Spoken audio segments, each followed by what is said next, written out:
Alright guys, if you remember the other video, I said how this got burnt, and so I need to replace that since we are selling this bike as a new bike, so I have to do it proper. If it was my personal bike, I'd probably just wrap it and ride it because it runs fine as is, so the wire itself is not bad. But I'm going to grab the coil part right here, goes up and under the tank. It's like this. Up, and it sits under the tank. So the tank has to come off. To do that, you got to remove the taillight. 4 5mm Allen screws here, and there's 2 under here. And then you have to take off the seat, which there's 2 more 10mm screws up underneath the taillight plastic. And then this will lift up and slide back. Then I got a sample tank over here. This is where the seat hooks, so that'll be gone. You'll see 1 bolt, you got to undo that. Nowhere else does the tank actually bolt to the frame. In the front here, if you look at this, there's 2 mounts that these mount to the frame, and they just slide in here. They're like, psh, and then you slide the tank on top of it. So the tank technically has to come back, and they sit in there.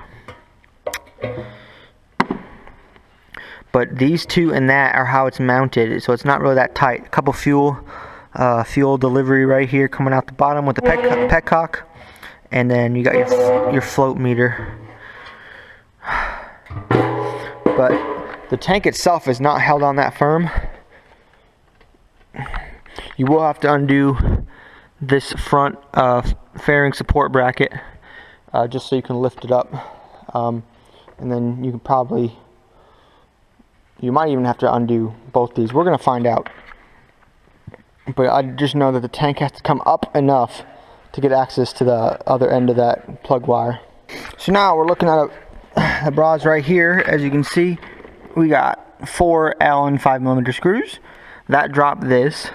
Once this is down, you've got 2 10mm nuts that go on the studs that are on the seat. Otherwise this just slides forward to install. So obviously you slide it back after the studs are done. The 2 studs go right there, and then you've got hooks for those holes in the thing. So now I've already undone the bottom support bracket. It is also those 5mm, and there's 2 of them. So now I need to take, there's a chance, in theory, I should take this and be able to slide the tank back. We're going to see if I can slide it back far enough to do the coil without having to undo more stuff. I just got the tank loose. Once you unbolt this thing and unbolt this guy down here, the main thing that's holding it in is these tabs on the side. So once I pop these out, as you can see, it's just a little tab. This thing is pretty loose right now. Okay, so we still got those bumps in the front holding it down.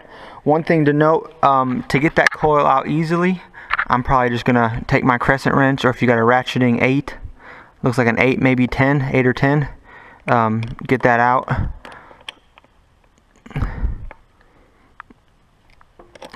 Because otherwise you're going to have to bend it to get it out. But I'm going to take that off first, this little bracket. Okay.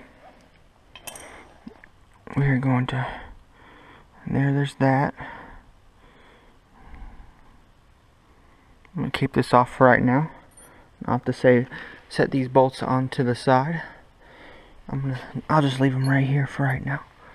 And then this should, in theory, be enough to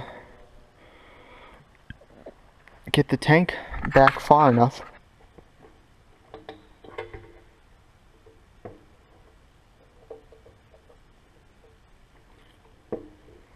Okay, I'll definitely have enough space to get it from right here. I just want to show you what's underneath. You've got right there the fuel petcock. As you can see right here are your mounts, those rubber mounts for the front of the tank. They go in those grooves. And then you've got your sending unit straight down underneath. Let's go to the other side.